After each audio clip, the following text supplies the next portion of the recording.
우리 지금 누가복음 통독을 하고 있습니다. 바울 사대의 동역자인 누가는 예수님의 행적을 친히 목도한 사람은 아닙니다.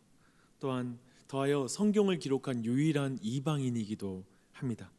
그런데 하나님은 매우 학문적으로 잘 준비된 이 이방인을 통해서 이방인들이 읽을 수 있는 그러한 말씀을 우리에게 주고 있습니다. 1장 1절로 4절 우리가 이미 봤을 텐데요. 본 내용인데요. 그가 누가복음을 왜 어떻게 기록했는지를 말하고 있습니다. 누가는 어떻게 복음서를 기록합니까? 모든 일의 근원을 자세히 미루어 살피고 기록한다라고 말하고 있습니다. 그래서 누가복음을 읽을 때 이 저자의 태도를 유념해서 우리는 봐야 됩니다.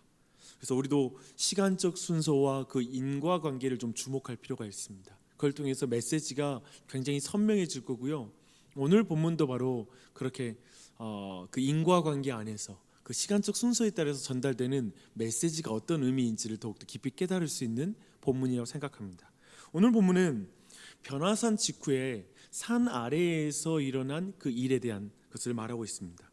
귀신 들린 아들을 둔 아버지가 제자들에게 구했지만 제자들이 귀신을 쫓아내지 못하죠. 이 사실을 예수님께 말씀드리고 예수님께서 아들을 고쳐주시기를 아버지가 간구합니다. 그런데 예수님은 이때 제자들에게 믿음이 없고 패역한 세대라고 말씀하시면서 얼마나 자신이 참아야 되고 하느냐라고, 언제나 내가 너희와 함께 할 수 있느냐라는 말씀을 하시면서 화를 내십니다. 분명히 이 말씀은 제자들과 관련된 말씀입니다. 최소한 이제 9장 초반부터 살피면 이 예수님이 왜 이런 말씀을 하시는지 우리가 이해할 수가 있거든요. 우선 제자들은 능력을 받아 귀신을 쫓아내며 병자들을 고치는 경험을 했습니다. 그리고 그들은 오병이의 기적을 통해 수천 명을 먹이는 그 일 가운데 먹이는 자로서 쓰임을 받게 됩니다. 더하여 베드로와 요한, 야고보는 변화산에서 예수님의 영광까지도 목도하게 됩니다. 어떤가요? 이제 예수님이 곧 떠날 때가 되었고 제자들의 준비도 잘 진행되는 것처럼 보입니다. 그런데 이렇게 제자들은 오늘 본문에서 이렇게 완전하게 실패함으로 전혀 그들이 준비되지 않았다는 사실을 분명하게 드러내고 있습니다. 정확하게 무슨 준비가 되지 않았을까? 이것이 오늘 우리가 계속 염두에 두고 오늘 본문에 이어지는 내용들을 쭉 살피는 그 내용입니다. 질문입니다. 예수님은 이제 귀신을 꾸짖으시고 아이를 낫게 하시죠. 근데 이 모든 것을 목도한 이들은 하나님의 위엄에 놀랐다라고 말하고 있습니다. 예수님이 행하신 일을 이렇게 놀랍게 여길 때 예수님은 다시 제자들의 정치적 야망을 막기 위해서 자신이 장차 사람들의 손에 넘겨질 것이라는 말씀을 다시 한번 하십니다. 제자들 편에서는 두 가지를 이해하지 못하는 상황이죠. 우선 왜 자신들이 귀신을 쫓아냈는지가 이해가 안 되고요. 두 번째는 이 하나님의 위엄을 영광스럽게 드러낸 이 예수님께서 왜 사람들의 손에 넘겨져야 되는지 이 두 가지를 이해하지 못합니다. 제자들이 이어서 이제 얼마나 패역한 세대인지, 정말 그들이 얼마나 완악한지를 드러내는 일들이 이 가운데도 일어나요. 제자들은 메시아가 하실 일을 이해하지 못한 채 자신들이 누릴 것이라 기대한 영광의 자리를 두고 다투는 것이 이제 곧 이어서 이어지게 됩니다. 우리는 제자들이 무엇을 사랑했는지를 분명하게 확인할 수가 있습니다. 그들은 예수님의 영광을 사랑하기보다, 영광스러운 예수님을 사랑하기보다 영광의 자리를 사랑하는 사람입니다. 자신의 이름을 내기 위해 어떻게든 예수님의 이름이 필요한 사람들, 그들이 바로 지금 오늘 영광스러운 자리를 두고 다투는 제자들입니다.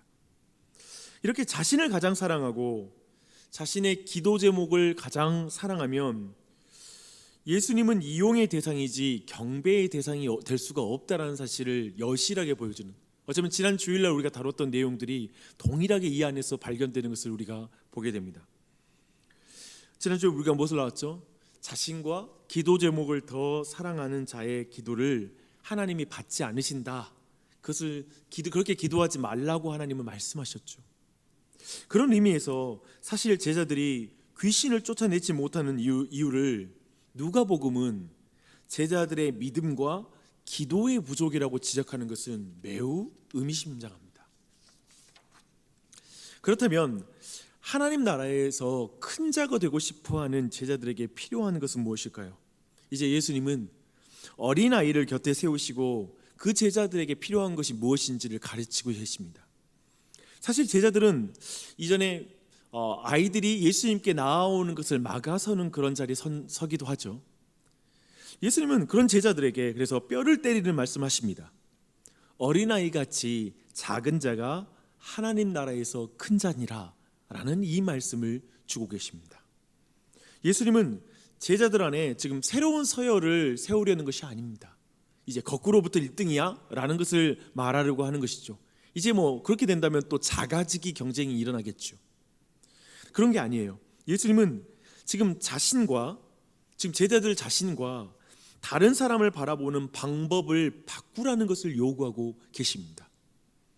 세상처럼 동일하게 누가 더 위대해질 것인가, 누가 1등이 될 것인가, 누가 좌의정 우의정이 될 것인가, 권력을 가질 것인가, 그리고 나는 위대한 사람이 되어야 한다, 이런 식으로 하나님의 나라를 봐서는 안 된다는 것입니다. 하나님 나라는 그런 것이 아니라는 것이죠. 데럴벅이라는 신학자는 이렇게 말합니다. 낮은 사람을 영접하는 것이 바로 예수님을 영접하는 것이다. 제자들은 하나님의 자비와 임재의 근거에 다른 사람들을 돌보아야 할 도덕적인 책임을 지고 있다. 종합하면 제자들은 가장 위대해지고 싶기 때문에 동료 제자들을 경쟁 상대로 만들었습니다. 그러니까 자기 자신을 가장 강한 사람이 되고 싶다라는 걸로 자신을 보는 것이죠. 그럴 때 옆에 있는 타인은 경쟁 상대가 됩니다. 그들은 위대한 자가 되는 것에 관심이 있었기 때문에 지극히 작은 자를 참으로 사랑으로 섬길 준비가 되지 않는 것입니다. 그렇게 어쩌면 귀신 들린 아들을 섬길 준비가 전혀 되어 있지 않은 것입니다. 그를 사랑할 마음이 없는 것이죠. 그들은 마치 자신의 힘으로 쫓아낼 수 있는 것처럼 생각했을 것입니다. 왜냐하면 그들은 힘을 추구하는 자들이니까요. 결국 기도함으로 곧 자신의 자금을 인정하고 철저히 하나님의 힘이 필요하다는 사실을 진정 인정하지 못하고 그런 참된 기도를 드리지 못하는 자로 지금 이 말씀 안에 발견되고 있습니다. 주 안에서 사랑하는 여러분, 오늘 말씀은 귀신 들린 아들을 제자들이 왜 고치지 못하는지를 말해주고 있습니다. 매우 그 근본적인 배경들을 분명히 보여주고 있죠. 제자들이 왜 아직 준비되지 않았는지, 준비되지 않은 제자들의 그 준비되지 않음이 무슨 상태인지를 오늘 말씀은 분명하게 우리에게 말하고 있습니다. 제자들은 여전히 강함을 사랑합니다. 여전히 그 스스로가 위대해지고 싶습니다. 여전히 1등이 되고 싶어하는 그것이 그 마음에 강하게 사로잡은 사람들입니다. 이것은 사실 우리 시대를 관통하고 있는, 그리고 모든 사람을 사로잡고 있는 마음이라고 말할 수 있을 것입니다. 모두가 위대해지기를 원합니다. 내 자녀 그리고 나 자신이 1등이 되고 싶습니다. 세상의 모든 제품을 사더라도 1등 제품을 사고 싶습니다. 최고급으로, 좋은 것으로. 그래서 끊임없이 사람들은 비교하며 경쟁하고, 그리고 낙오가 될까 봐 그걸 두려워하면서 그 계급 간의 경쟁을 하고 있는 세상인 것 같습니다. 모두가 신분의 상승을 꿈꿉니다. 그 세계관, 그것을 가장 사랑하는 상태가 되는 것이죠. 예수님은 그런 마음을 가질 때 참으로 기도할 수 없다라고, 진정한 기도를 할 수 없다라는 걸 말씀하고 있습니다. 그렇게 영광스러운 예수님보다 영광의 자리를 사랑하면 결국 제자들은 작은 자를 참으로 섬길 수 있는, 죄인과 귀신 들린 세상을 참으로 섬길 수 있는 자로 설 수가 없다라는 것입니다. 그것은 제자로 준비가 안 된 상태예요. 도리어 세상의 포로가 됐지 세상의 포로가 된 사람들을 건져낼 수 있는 사역을 할 수가 없는 것입니다. 제자들은 지금 예수님의 가르침을 귀담아 들을까요? 진짜 놀라운 거 뭐냐면 지금 이 예수님의 가르침을 귀담아 듣지 않는다라는 걸 49절과 50절에서 또 한 번 말하고 있습니다. 이렇게 이 주제가 강해요.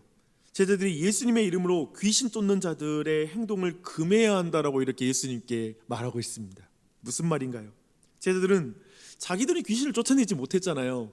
그런데 다른 곳에 이름 없는 제자들이 예수님의 이름으로 귀신을 쫓아내고 있는 거예요. 그게 보기 싫은 거예요.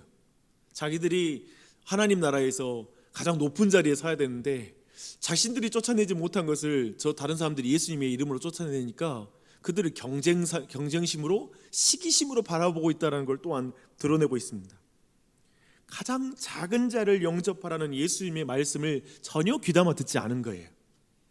도리어 동료들을 그리고 예수님의 이름을 가지고 나아가는 자들의 사역을 막아야 직성이 풀리는 상태인 것이죠. 그러니까 전혀 이런 마음을 여전히 제자들이 가지고 있습니다.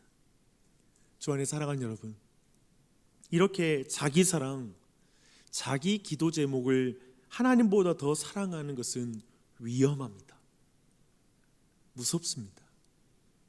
사실 우리의 기도 제목이 그렇게 이 세상의 세계관을 따르고 있다면 나도 머리가 될지언정 꼬리가 되게 하지 말라, 마치 이런 것들이 물론 어떤 의미의 기도가 되겠지만 그게 세상의 세계관 안에서 우리 아이가 1등 나야 되고 뛰어나져야 되고 위대해져야 되고 위대한 자리에 올라가고 그리고 정말 크게 쓰임 받아야 된다라는 개념이 높은 지위에 오르는 것으로 그렇게 이해된다라면 사실 그런 세계관을 따르면 그것은 이방인의 기도일 것입니다. 그리고 그들은 결코 예수님이 말씀하신 고난의 길을 받아들이기는 힘들 것 같아요. 그래서 그런 기도를, 그런 세계관에 사로잡힌 사람은 우리의 자녀가 그리고 우리 자신이 십자가의 길, 순교자의 길, 사랑과 섬김의 길, 희생의 길, 자기 부인의 길을 말하면 그 길은 정말 따르기 싫은 것이죠. 그것을 놓고 기도할 수는 없는 것이죠. 제자로 준비가 전혀 되지 않은 것입니다. 세상을 섬길 준비가 되어 있지 않은 것입니다. 결국 교회 안에서도 그리고 세상 속에서도 지극히 작은 자 하나를 섬기지 못하는 상태가 됩니다. 지극히 작은 자가 되어 겸손히 예수님을 의지해 섬겨야 하는데 그렇게 하지 못하는 것입니다. 사랑하는 여러분, 다시 한번 기도라는 의미가 무엇인지를 한번 생각해 보십시다. 어린아이가 철저하게 부모에게 의존되듯이 갓난아이가 부모님의 젖에 의존하잖아요. 부모님의 도움에 의존하잖아요. 보호에 의존하잖아요. 그렇듯 하나님 아버지께 의존하는 것이 기도입니다. 어린아이와 같이 기도를 해야 돼요. 스스로 위대한 자라, 나는 어른이다라고 생각하는 사람, 그래서 위대한 자리를 사랑하는 사람, 그 사람은 하나님 앞에 겸손하게 무릎 꿇을 수가 없습니다. 주 안에 사랑하는 여러분, 위대하신 하나님을 위대한 자리보다 더 사랑하게 해달라는 기도를 드리십시다. 위대한 사람이 되기보다 주님 앞에 무릎 꿇는 작은 자가 되고 싶습니다 라고 기도했으면 좋겠습니다. 주님 앞에서 아이처럼 의존함으로 참으로 강한 자가 되게 해달라고 기도했으면 좋겠어요. 지극히 작은 자 하나를 영접하고 섬김으로 예수님께 받아들여진 작은 자라는 사실을 드러내게 해주시옵소서. 내가 오늘 우리는 만나게 돼요. 지극히 작은 자들을, 세상에서도 작은 자들을 만나게 될 것입니다. 그들을 섬김으로 내가 예수님께 받아들여진 작은 자라는 사실을 드러내게 하옵소서. 그렇게 기도했으면 좋겠습니다. 그렇게 작은 자로서 귀신 들린 세상, 어둠의 권세에 사로잡힌 세상에서 예수님의 이름으로 나아가는 이 한날이 되시길 바랍니다. 위대한 자리를 놓고 다툰 제자들보다 예수님의 이름을 의지한 이름 없는 제자들이 귀신을 쫓아냅니다. 놀랍지 않아요? 그래서 목사로서 저는 여러분이 더 위대하다고 저는 생각합니다. 어쩌면 저는 목사로서 정말 예수님께 가까이 있는 것 같고 어쩌면 하나님께 가장 가까이 있는 것처럼 보이는 사람일지 모르지만 어쩌면 이름 없는 제자들, 그들이 예수님의 이름을 의지해서 나아갈 때 그들이 도리어 이 세상 가운데 정말 정말 귀신에 사로잡힌, 어둠에 사로잡힌 이 세상에 귀하게 하나님이 사용하실 줄 믿습니다. 사랑하는 여러분, 그렇게 주님을 의지하고 오늘도 이렇게 기도하고 나아가는 여러분들 감사해요. 너무 기뻐요. 각자의 자리에서 오늘도 기도하고 이 한 주도 더욱 주님 의지하며 나아가는 우리 나주혁신 장로교회가 되기를 같이 함께 기도하십시다. 서로를 위해서 기도해 주시고요, 교회를 위해서 또한 기도해 주시길 부탁드립니다. 마을원들을 위해서 또한 기도해 주시길 바랍니다. 기도하겠습니다.